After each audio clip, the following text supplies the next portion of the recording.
into the nitty-gritty behind monsters from different lore. However, there is a general focus on D&D. We are players and DMs, so we draw from our experience with different tabletop RPGs, and we tend to go off on tangents every so often. If you're looking for facts and historical value, this may not be the podcast for you. But if you love discussing monsters and all of their potential, just for fun, then we got you covered. Adult content warning, and with all that out of the way, my name is Dylan, and I'm joined once again by my two brave monster hunters. I'm Alex. And I'm Melina. And this is Mornings with Monsters. Today, we are talking about Modrons. No, I literally, all of my research, the way that I read, I say the important words in my head, and, Modrons is what I was saying the whole time. Anyway. Well, one could be forgiven for mispronouncing made-up words. This is true. Fantasy creatures that don't actually, exist. I always think about how, no one knows how a name is pronounced except for the person who has the name, because it doesn't matter how it's spelled or how it should be said. Yeah. There's probably some old dude who's like, it's Modrons! It's Modrons! Yeah, exactly. Look, this one has, so many names because for however many sides it has different names. Anyway, Modrons. They are a law-abiding creature. They are the embodiment of universal principle of order. They're some weird fucking dudes, guys. I don't think I had any idea about these. They kind of look like wacky they little look steampunk life forms. Yeah. Very steampunk. If you had an artificer who just had too much time on his hands, he would take a bunch of people's faces and scraps of metal and end up with Modrons. Yeah. Yeah. Definitely as people and creatures just started dying, it just created these. I mean, it's not really, but that's what it seems like. It looks like it. They're fucking weird. But cool. They've got complex structures or simple structures. The most common ones are gonna be Ears. Well, so it's actually it's a geometric shape. So they're most commonly spheres or cubes.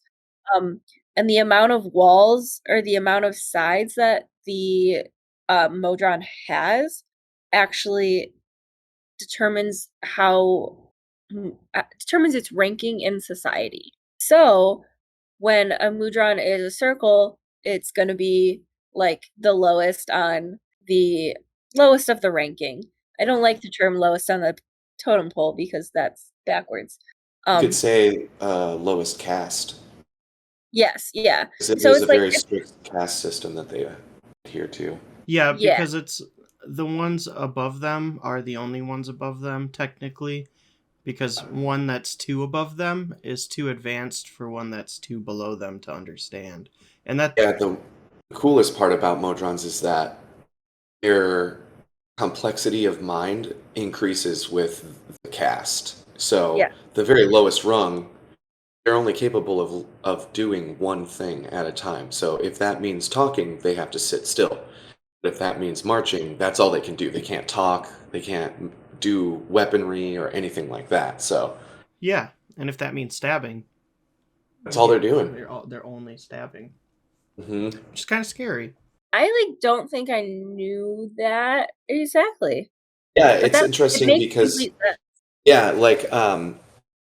everything from a Modron culture level is they're used to maintain the order of the outer planes, and they all have specific goals, basically, you know what I mean? And we see it in what is it called, the Great Modron March? Yeah, where they go and take a tour of basically the entire outer realm and make sure it's still working.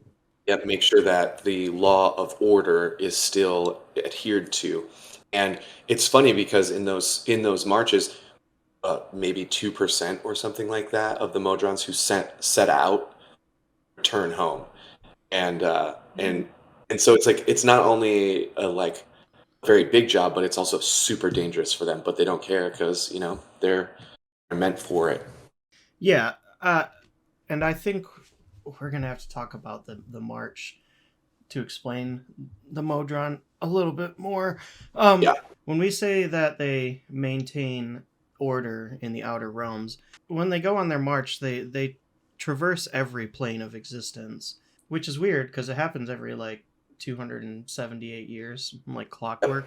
But to explain the Modron, much like the Slod, we have to explain where they're from a little bit, which is an interesting place. It's called Mechanus. It is the exact opposite side of this kind of circle of of spheres or of outer planes from the Slod. So there's the realm of chaos, and then on the exact opposite side, there's Mechanus. And Mechanus is super super crazy, because if you were to go there, it wouldn't make sense to you. For example, essentially, the entire plane is made of 6 continent-sized cogs, with other massive cogs that move and go through cycles. It's pretty cool. You should go look at some pictures. But if you go there, everything is so ordered that when you try and roll a dice, it will always roll in sequence. So it will go 1, 2, 3, 4, 5, 6, 1, 2, 3, 4, 5, 6. And then if you were to observe even the dirt on the ground, if you could look at a microscopic level, everything would be an exact, like ordered sequence of little cogs and things moving. You can't even pour water, and you can't even pour water with like randomly. It will always pour in specific quantities each time. Uh, wow. Crazy. and that's just kind of everything. So like if you were to just take your backpack full of stuff and dump it on the ground, then Mechanus itself would organize it in some way that makes sense to Mechanus. I So mean, that makes sense because, like, when we were talking about Slod and the chaotic realm of Limbo, we were talking about how the rules there are chaos. And so you could stand on water and it would turn into fire or lava or whatever. So having an exact opposite where you can try to introduce chaos to this place, but the law of this plane will create order out of that. yeah, I think that it's important for us to understand Mechanus, to understand the Modrons, because when we say that they traverse the outer planes to try and Can I say something? yeah, Because I just read this and I think it's kind of cool because we're talking about Slod. Um, so in Mechanus exists Primus, the one and prime, the what is he called? The Supreme Mudron. He like created the Mudrons, yeah, kind of like a god deity. yeah, Um, he's the ultimate Modron essentially. yeah, and he also in a indirect, well, like kind of directly, but not purposefully created the Slod race. Yep. Yeah, with the egg that would turn chaos into order. Yeah, I think that's Hmm. so cool. The spawning Yeah. stone. And Yep. yeah, for me, I feel like he did that almost to give a contrast to exact order, because order doesn't necessarily mean no chaos. In fact, it would mean an exact amount of chaos that would make sense in the grand scheme of things. So Yeah. it's like, I think his intention was to create order, but yes, and he in didn't doing so, realize. yeah, he created chaos.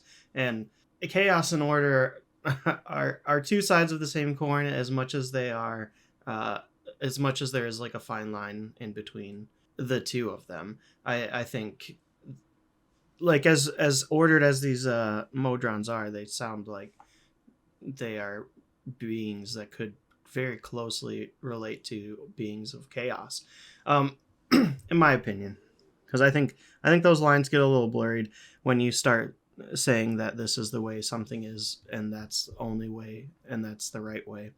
But yeah, so the Modrons, um, they are technically not little robots. They're technically like creatures, right? It says constructs in 5e, and I don't think that was always true, because they are a monster. But you have Yeah, to they have think the of them. ability. Well, yeah, you have to think of them as like a cyborg, like a robot, an unfeeling robot, essentially, because they most of the time, like if you're talking about a monodrome, they can't even feel an emotion unless that's the one thing that they're doing. They also uh, can't be compelled to act in a manner contrary to its nature or its instruction. So you can't charm them. Uh, your DM would have to really allow that to be a thing in their campaign, because the way that they're built, they're really not supposed to be affected by mind altering magic too much, because they're not really essentially driven by emotion or thought. They're just driven by what they're told they're supposed to do, or their one task, which is dictated by Mechanus. It's all about keeping the gears of the universe turning, and then they go out every 289 years to make sure everything's working.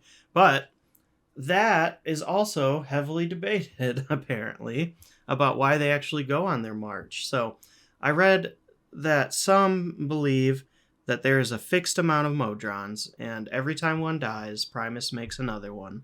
I've also read that he has to make more, and in doing so, overpopulates Mechanus, and then every 289 years, he sends them out into the universe, basically to die. But they are remade, and everything kind of shifts upwards. Because there's more than Yeah, just what's in the monster manual. It goes past Pentadrone, and then all the way up to Secondus, which there's yeah, only the Or- four of. Secundus. Yeah, Yeah. I like that.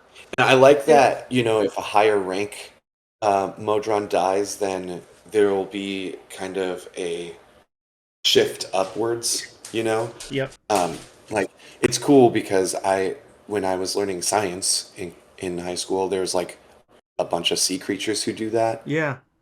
That And makes it's really cool to see that, like, something that we see in nature that is kind of baffling and is a little like hard to understand from a human standpoint in our limited like view of nature. It's cool to incorporate that into our fantasy game in a way where, like, well, we need to keep order and we already have these. You know what I mean? Yeah. Like, it probably takes a lot less energy for Primus to alter an already created being than it would be to create something of that power from nothing, you know?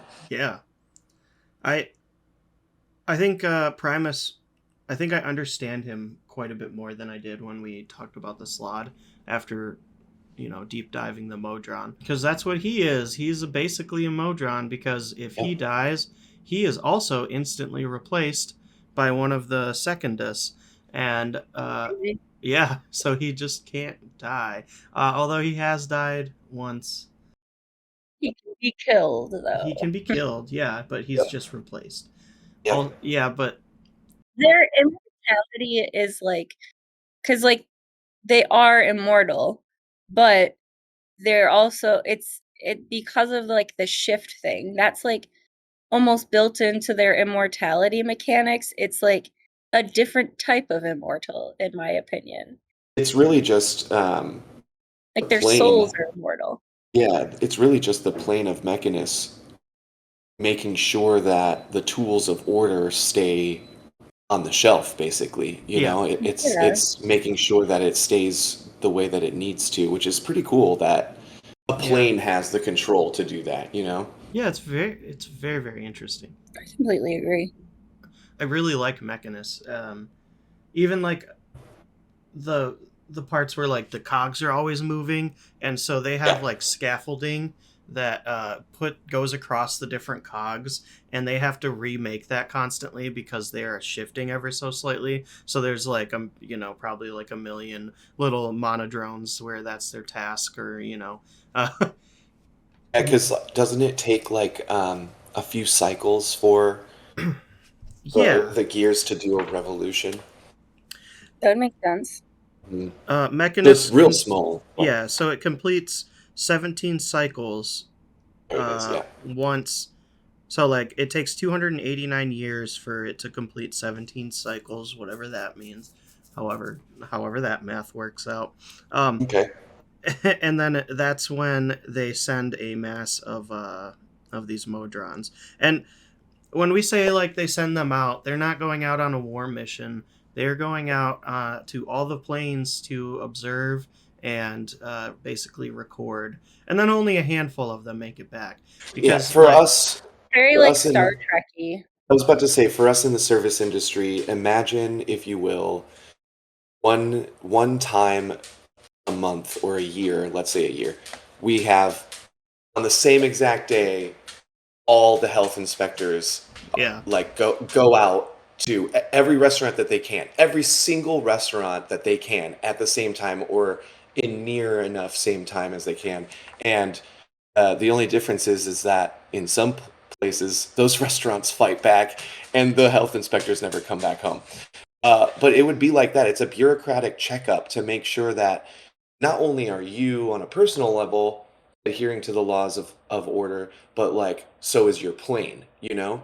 That there are things that are not defying laws of nature or like um, causing chain reactions where like, even if it in 100 years it wouldn't come to fruition, but still at that end of 100 years, maybe an Armageddon or like some kind of interplanar catastrophe that could affect other things and snowball. That's what they're trying to prevent.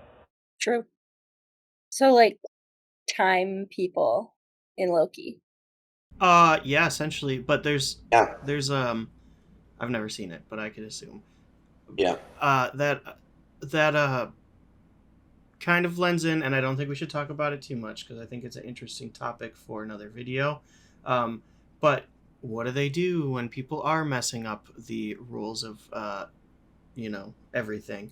Well, there's a set of there's basically like a space force where they're Yep. gonna come in and they're gonna stop things, and each one has like a dictated like thing that they don't approve of, which they will appear out of the they'll plane shift into existence wherever it's going on and take care of it. So things like Like parallel timelines or yeah, time things like that. travel, Yeah, time travel. Yeah, resurrection, too much.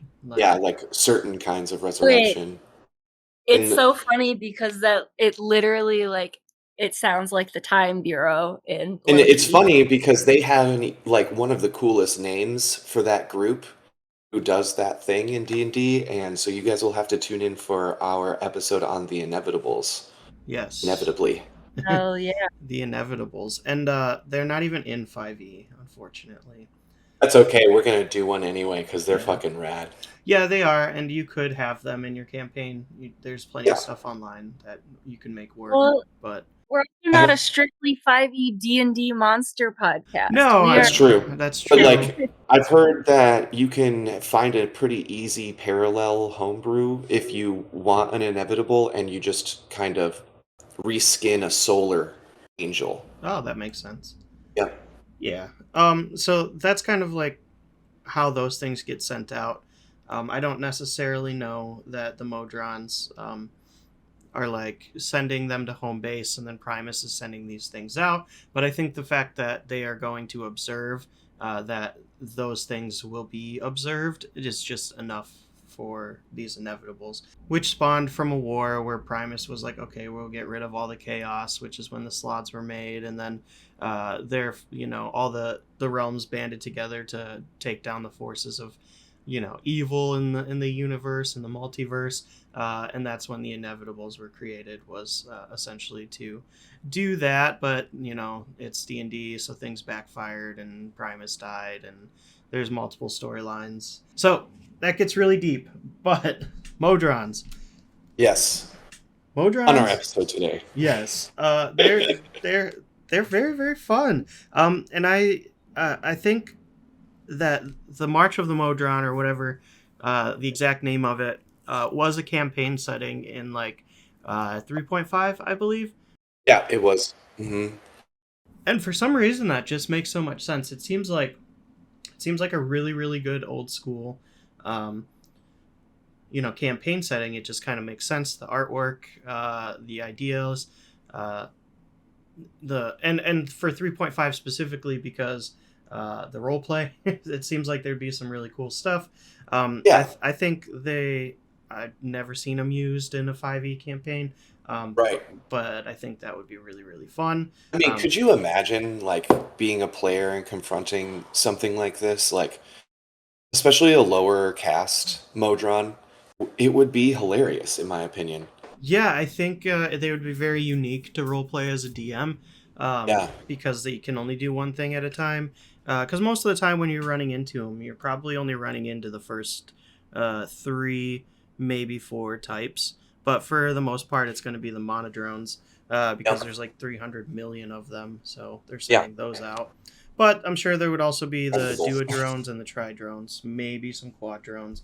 I think the pentadrones are kind of like the ones at the top that can oversee all the other ones, to make sure that they're doing their stuff right. And then I Okay, would assume that everything else is kind of still on Mechanus because there's less than 100 of each of the higher types of them. gotcha. So we go up to We go basically to, like middle management, yeah, there's like and so Decaton. CEO and up are back on the home planet. Yeah, but there's so much more. There's like the Decaton. There's 100 of those. The Nonaton, which is 81. Octon 64. Septon 49. Hexton 36. Quinton 25. Quarton. There's 16 of those. The Tertian, I think, there's 9 of those, and then there's Secondus, and there's only 4 of those. And those are rough numbers, but it goes all the way up. I like Secondus because it's like, well, eventually will be Primus. Yep, yep. And there's actually like I saw the time when Primus died. They were going to promote one of the Secondus, but then he was challenged by another one, which was only a thing because it was set as a rule in this Mechanus is like it was is a rule of Mechanus that you could challenge another Secondus to take the seat of Primus, and so that's when they decided to have a competition to see how many basically beings of chaos they could kill. So one goes out and kills as many Slod as he can, and then another one goes out and just has a bunch of other people kill a bunch of gnomes and loses because he broke the rules and he was one of the like variant Modrons because he was corrupted by a god from a different chaotic thing, whatever. But the main point was, again, the gnomes again. Again, Like, it's always the gnomes. why Why so are we much They're gnome hate? I resilient. don't understand. like someone really pissed off like the D&D writers who love to play a gnome in Yeah, Advanced Dungeons and Dragons or something, because the gnomes are constantly enslaved. They're reflavored, put in space, and used as a food source. They they are like just always like I have hard Yeah. love for the gnomes, and so it's sad when I see them treated such. yeah, man. It's just because they're little, I guess. I Yeah, like. I mean, because they're must little be. and they're easy to manipulate. Yeah, It's I mean like, they're not usually evil, so Yeah. it's not hard to kind of enslave something so small. yeah, even And the like something that's willing to help you and yeah. like maybe be a little tricky, but like you're trickier. Yeah, more than likely. I feel like we have a good segue to lead into that variant of Modron. Yeah. What I like about that is that in the Modron society, you can apply to like forego the normal Modron life cycle so that like if you die you disappear and then you get remade as like a new Modron. You can apply to Mechanus under like a bureaucratic law that says that you can basically like get out of that cycle. You're cut off from the Mechanus like energy pool, and if you apply for it, you can just basically be a free Modron.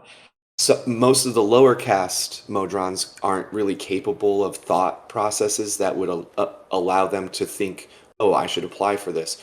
So if by some chance, like they're corrupted by an outside source or they get ordered to do something that they find they're incapable of or that it is impossible, they can actually be a renegade Modron, and those who do not apply for it, they end up getting like hunted and slaughtered on sight by the ones who are still very much in the lawful order. Yeah. Which is interesting. Like, if you have the freedom of thought, you can get out of the cycle, but if you don't, and you do, you're pretty much just going to get killed. You know what that makes me think, like, why that rule is there? It's so that players can play Modron. Yeah. Yeah. Like, if they want 100%. to, you know? Or, like, if a DM really, really wants the group to have, Party. like, a sidekick, you know what I mean? Yeah, which is overpowered. I mean, because you can't... No, I want to put one on your ship. Right. I mean, you could play Modron, but like you would have to be like the way they think about things is like different. It would be hard to actually roleplay, I think, because you would have to kind of think like, I know the way things are supposed to be because I see the underlying mathematics of all. I understand that the perfect like quantity of water to pour into a glass is the same every time, and this is the number that corresponds with that act. And so like Yeah, but you don't really need to know. Like, I was you about to need say, to because know. like you can't really express any of that as a Modron unless you're No. like a higher level one. So you would know all of that, and yet you'd have It would just these happen. limitations, yeah, on like, oh, what can I actually say That's why it would that be so that hard my to brain, roleplay. right? It would be a very big challenge, a very big challenge. Yeah. Even for It would be DMs, I like, feel like that oh, would be Uh-huh. real a hard. Modron pours you a glass of water and does it perfectly without looking. Yeah. Yeah. Right. You would have to express it in those ways, you know? Yeah. But like, I would be a lot of like non-speaking for me, where I'd be like, um, Modron travels in the back of the party consistently as you guys travel through the woods, and you notice that it's at a slower pace because when you look back, he's rearranging everything that you've all stepped on to be in the most perfectly aesthetic order, Mhm. and so it's taking him a little longer to keep up with the party, you know. Yeah. And if anybody were to try to ask him about it, then the real fun would begin, because how the fuck are you supposed to express that as like a single thought organism, you know?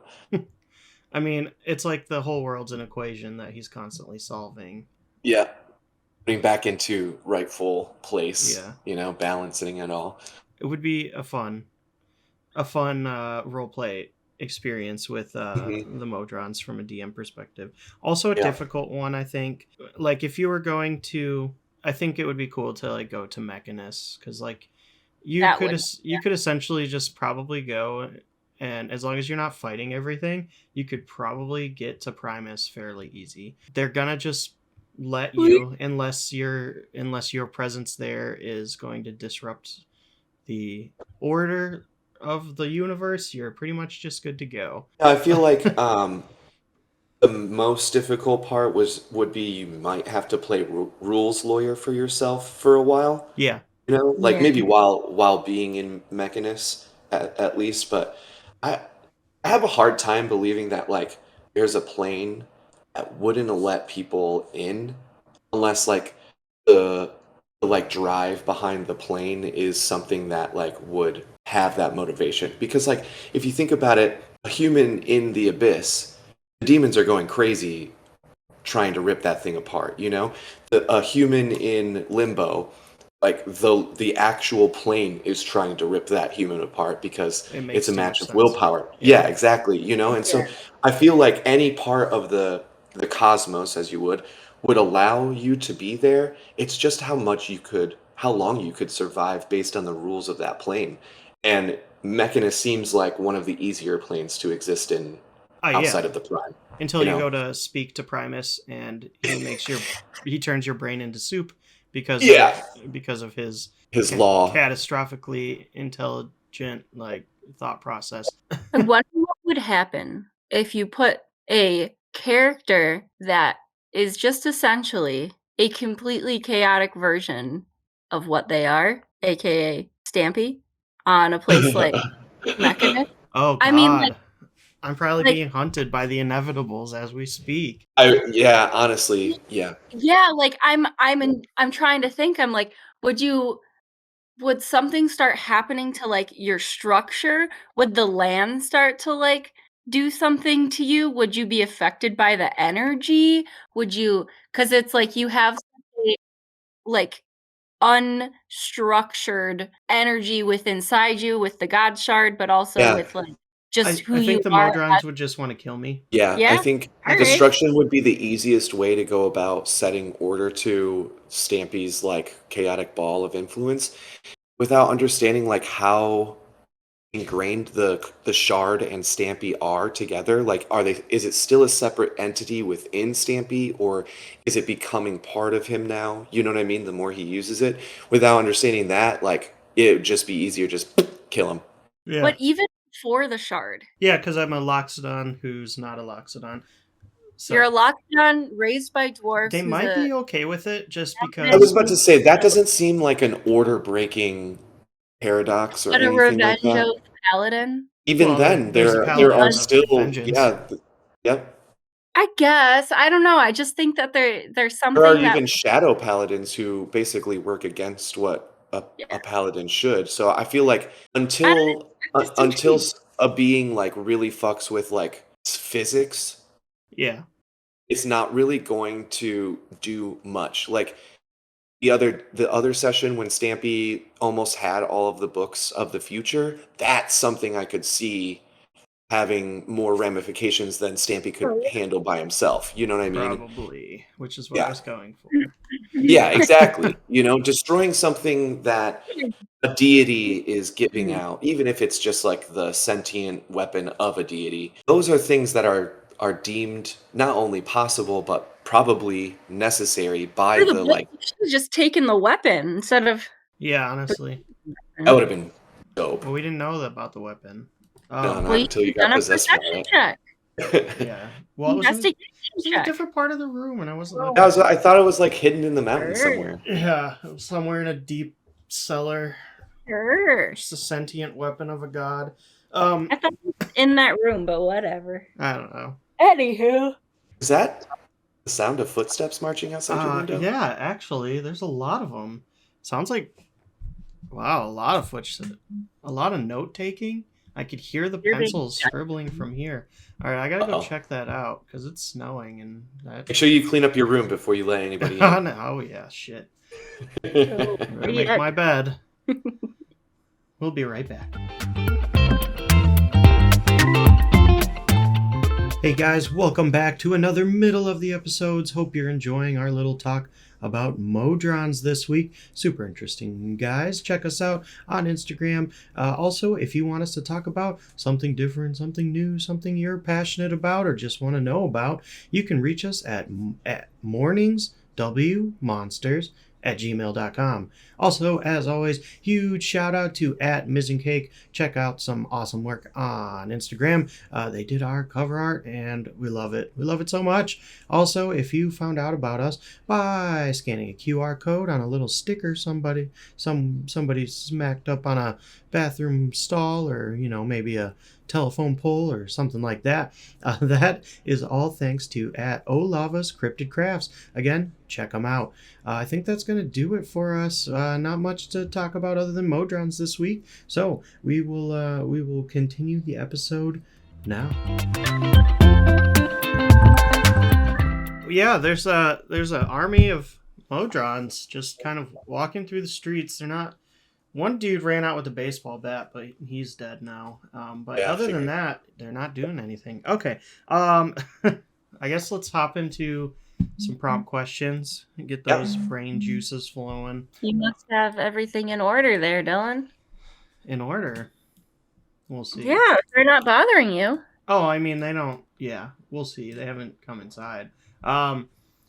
Friends or foe? Would you befriend them and how would you do it?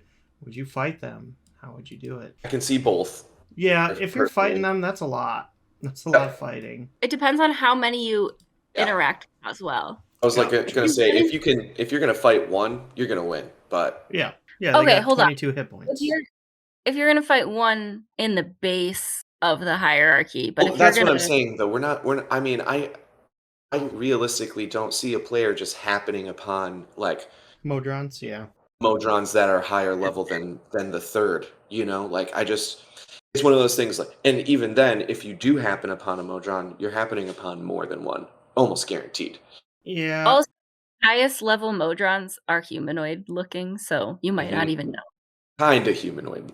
Kinda humanoid, but you Yeah. might. Who knows? We don't know. One underneath the secondus, I think, has like a mace of bone on the end of its tail. Even though it has two legs, I feel like most humans would be like, "What the fuck is that?" Yeah. But like, as a friend, like we were talking about earlier, I don't think it would be too hard to. I don't know. I don't know if they're like really capable of like what we would call friendship, but you could tag No, along. You they're could tag not. along with a Modron as long as you're not problematic, and I don't think that they would care. You know. I agree. There's a Yeah. legend of a paladin with the title of the Seeker, who is the one who recorded the last the Great March of the Modrons, and I feel like if he's allowed to do that, then you know there are other possibilities of people being able to like have a conversation with one, or you know talk about logical trains of thoughts with one. You know? Yeah. I mean, Dude. I think you could befriend it pretty easily if it's a rogue Modron, Oh yeah, just For because they start to gain some individuality, which you can play too.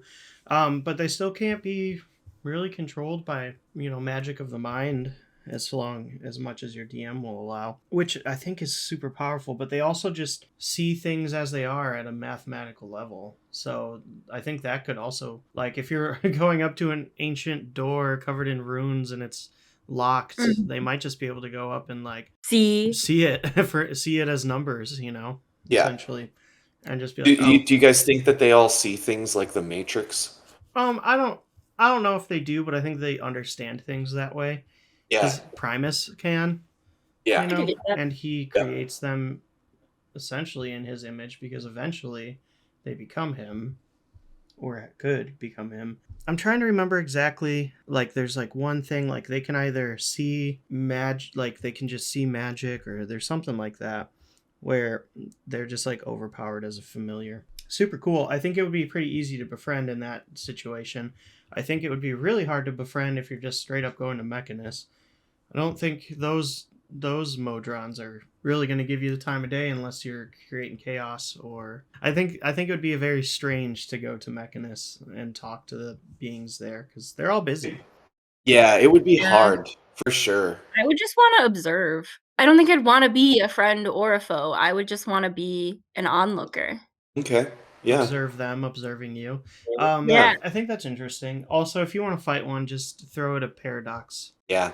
Yeah, it will break their minds. Just want to like find the universe's riddles and give them to them. I think that they, AI rules paradox might be the answer to breaking I'm their talking minds. like riddles as far as like the riddles that like Livy and Drew bring us, not Yeah, the solvable ones.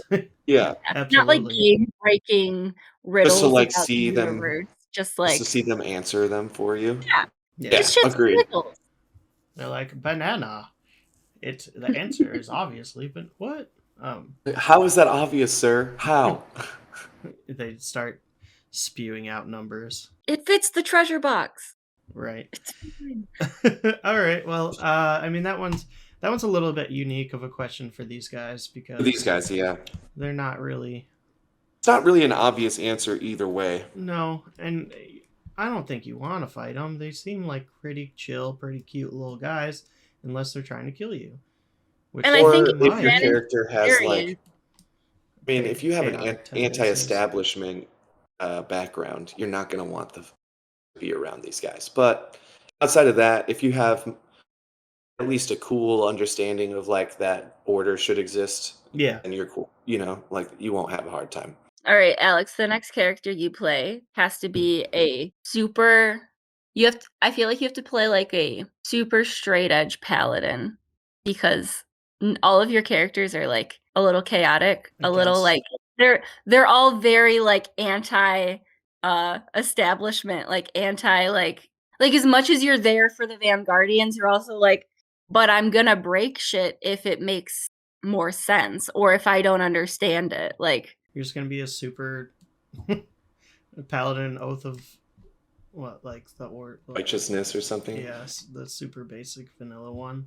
Oh God. it doesn't have to be basic vanilla, just like Well, no, But the personality is gonna be, it's gonna be hilarious. Could you guys, I mean, honestly, can you really imagine how imagine, much like- success I'll have with that? Probably very little, but I it'll be think fun. those you players are just hard have to play to with. channel your most Yeah. like lawful Stampy. Lawful Stampy. I know Stampy has That's- had a couple moments that are like true paladin like, but like He was having He's- more of them at the beginning, that's for sure. yes, exactly.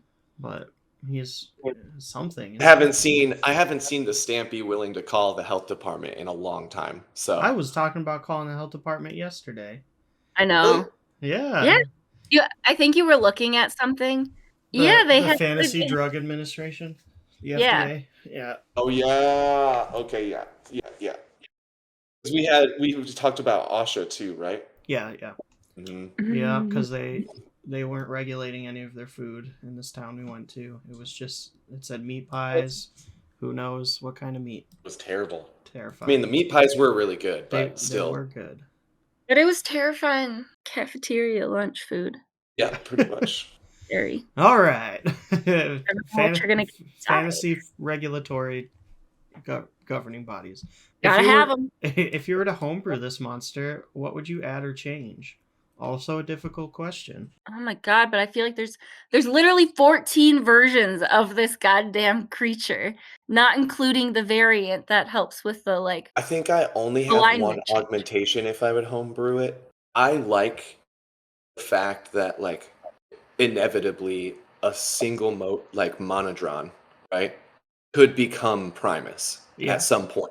I like the idea. What if we took that a step further and like made Primus the actual consciousness of every single Modron in existence? And the reason that the like lower castes can only do like a very short amount, a limited amount of things at once is because like the longer he extends his consciousness, the less control he has like over that being. That's really You know cool. what I mean? Yeah, it actually, And so like at any point you could be actually talking to Primus. I like that. And you don't know unless it's like a level where he can like get his consciousness through to be like, I'm Primus, fuck you. You know? Yeah. really Way makes past, like you're talking perfect- about up into the 10s. Yeah.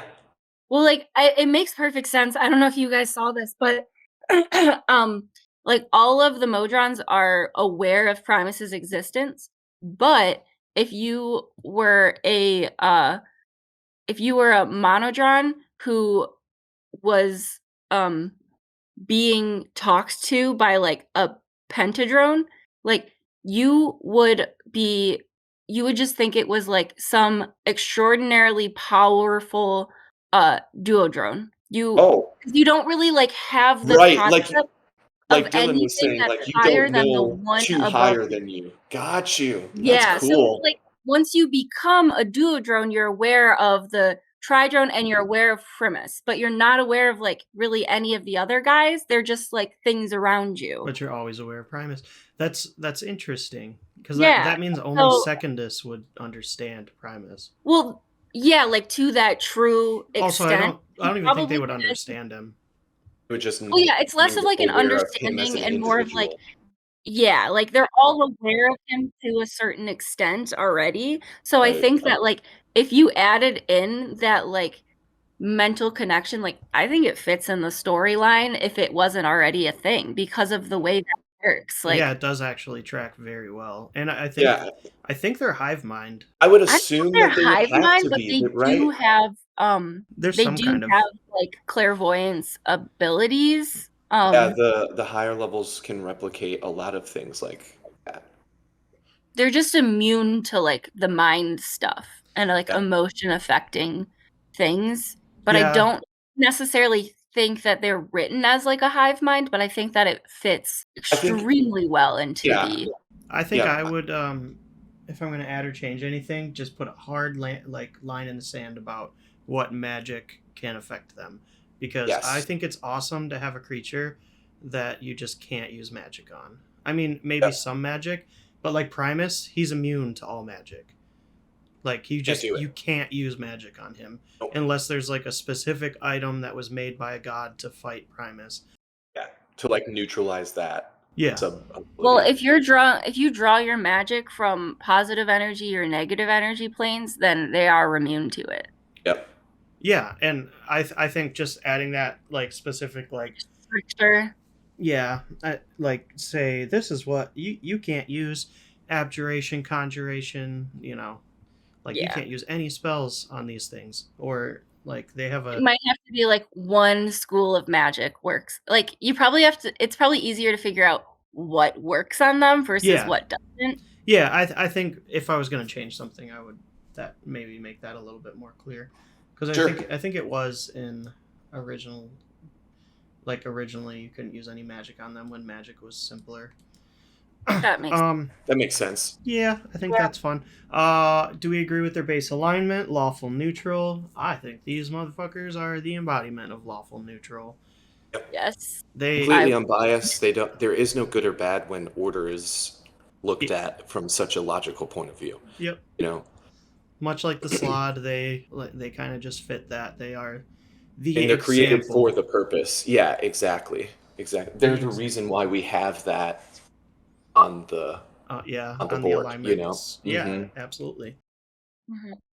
But I can't And I mean, really even there's think always- of an argument for Yeah, anything there's always other the than exception. With like we said, there's going to be the rogues, and while they are very cool, they're still very much the outlier in the Mhm. grand scheme.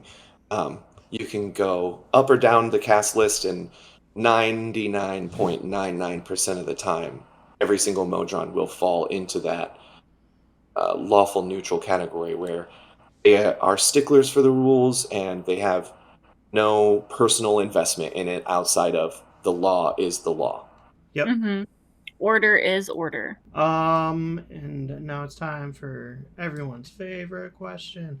How would you like to see them used in gameplay or media? I think they're just underused in current Dungeons and 100%. Dragons. Literally I had use no them. idea what these were when I pulled it up. Yep. I think the only thing that I would specifically like to see with Modrons is at the end of Divine Discord, we get Stampy in his like pure chaotic state. Like he's more chaos than he is even fucking Loxodon at You're this talking about point. like level 20 Stampy. Yeah, level 20 Stampy, and he What? like goes into this like monastic building that he thinks is just gonna be like a raid for him. And in reality, he walks into like 100,000 Modron and like a Secundus or something a little bit lower than that, sitting as like a judge. You know what I mean? Like waiting for you to basically walk in and just kind of succumb to your lawful judgment. 100,000. That's only 500,000 hit points. It might take a while, but maybe. Really? I mean, Wow. there's only 5 HP on a monodrone. Yeah, but I mean, you could do that? You think at level 20? Kill 500,000's worth of HP? Yeah. I think I would have to break some. I would have to, maybe not with my base character sheet, but maybe like I could stay alive and take out large chunks of them doing some chaotic ass shit. I was about to say, maybe even like using your chaos start to just put a bunch of them in inactivity because of like paradox. I mean, I just need another bag of holding, right? I'll take out a big chunk of them. I swear to God, that's our solution in Divine Discord. It's just Put we it don't in know the what bag to of do with holding. this. Put it in the bag of holding. Oh, got- I meant put another bag of holding inside my bag of holding. Oh no, dude! Can't No. do that. It's Doesn't fine. it create a black hole? It's 100,000 enemies. You need something strong. That's true. Holy You're gonna crap. create a black hole? Yeah, well, apparently you can, yeah, a black hole to the astral sea. That's amazing. Oh, that's easy. Just go up into the sky. Find the fuzzy gray. I would try and at level 20, I don't know, a couple misty steps, couple couple favors from a couple gods. Maybe I could do it. I think that by the time we get to level 20, we will have encountered a couple deity-like creatures, a couple more deity-like creatures, if not full-on deities like Nereus. Yeah. Because we still got to agreed. find the Kalashtar god, which is my god. Um, Well, not the original Kalashtar. Anyway, different thing. Yeah, it's easy to forget that people probably don't know what we're talking about. Like, through Not at all. context clues, if you've listened to every episode, you might be able to get the general vibe of one of the campaigns. But Hey, if you guys ever want us to just record some bonus content of chatting about our campaigns, giving you the lowdowns, like, yeah, trust we could me, do that at length. we do that at length already. Yeah. And if you wanted us to record it one day, just let us know. So the Modron March happens every 289 years. That's not a long period of time. No, it's not. I mean, elves will live for like quadruple that, right? Or Yeah. Like that. essentially, like, so they see that At least happen. double. Yeah. At least double. They'll see it maybe once or twice. But you Well, never see that. It's never in any campaign. Probably because it's just a fucking weird thing, and maybe it doesn't happen. But I'm assuming there's like, I think it's 10,000, maybe more of these little guys, and they just create a super highway of themselves. Just imagine, putting the Modron March on like a D100, and you just roll it every session, and like maybe they'll just appear in a rip in reality and just start marching across your campaign. No matter what you're doing or where you are, they just could appear in mass. Because, like, I don't know, they could even, like, just show up in the Underdark. Like, they go through all these different planes. I'm sure they don't show a lot of fear. Because they're just, like, let's go. Incapable, Let's really. observe. Yeah.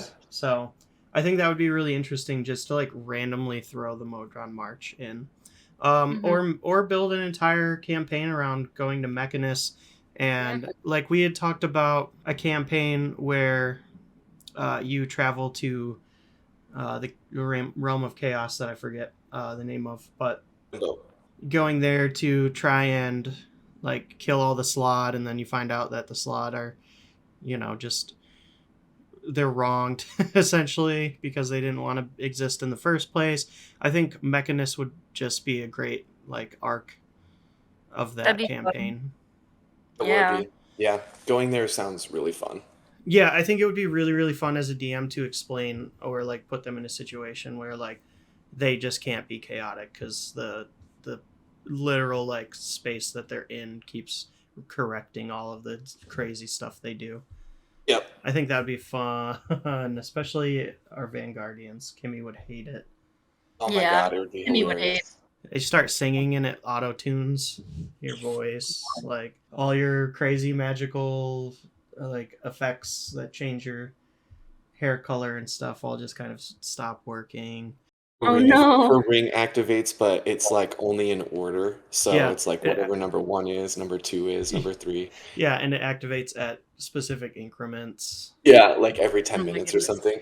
Oh, God. And then the effects are all changed to like more ordered things. I think I just really like Mechanus. Maybe not a full campaign setting, but like an arc. Like a one shot would be fun. A one shot there. Yeah. It's much like I think it's easier to DM Mechanus than it would be the Realm of Chaos, in my opinion. Yeah. My brain would have an easier time with it because there's a set of rules instead of like the exact opposite of like there are lack of rules. them. Yeah. The only rule is that like things cannot be in order. Yeah. It's weird. Here, I have a fun one. Maybe a question we could start asking. If you were going to play one of these, what class would you play? Paladin. That's my first choice, yeah. I think that's obvious. The obvious choice Yeah. is Paladin. I'd probably play a wizard who subclasses as a scribe, and like I would take a lot of like interesting but not quite so powerful spells. Like prestidigitation comes to mind right off the bat because it's an easy, simple one that a lot of people have. But I would imagine that if I'm a Modron wizard scribe, I would have something that would return things to its original state, and Yeah. you know, I was thinking of playing, like, if you're a rogue Modron, maybe make it like a druid, and all of your wild shapes are like steampunk. like metallic forms of it. Yeah. I mean, Yeah. there's probably a circle of something that would make sense for the Modron. I'm sure there's some sort of circle of order. Yeah, That'd be cool. that'd be fun. Also, we will be posting some pictures of these guys on our Instagram because, damn, They are like, weird. they're weird, but like they're so cool. Like, I feel like sometimes I'm let down by the designs of some of the characters because I'm like, I don't know, it's not really what I pictured, or it seems kind of like boring for what it could be, or like they're just the design of the character. Maybe there wasn't enough like as much like effort put into it, but like damn, these guys are detailed, they are weird, they're different. There's not really a natural or normal thing about them, and I wouldn't really even say that their look could be compared to anything else. No, they're very unique. Yeah, and like each version of them is also very unique. Yes, But yeah. they're very weird. All right, well, now they're knocking on my door. And for Oh your yeah, there's a line. and for your inquiry. You know, maybe it won't be so bad. They could organize my house for me real quick. Yeah, maybe. Or they'll just kill me because it will be faster. Just make sure you don't have like a flux capacitor or like a small hadron collider in your house. Mm, You should be all right. Fine. no, I think I got rid of the collider a while ago. All right, cool. Good call. You Dangerous. know, with all these monsters that have been roaming about, could be dangerous. Probably best that you didn't have something so dangerous. Yeah. Plus, I could, you know, I'm probably corrupted at this point. I'm probably not even me anymore. I'm a secret slod. Who knows? Just a secret slot. Secret slod. Oh, they'll definitely kill me. Definitely. I think that's going to do it for us this week on Mornings with Monsters. Thanks for joining us. I'm Dylan. I'm Alex. And I'm Melina. We'll see you next time. Bye. Bye.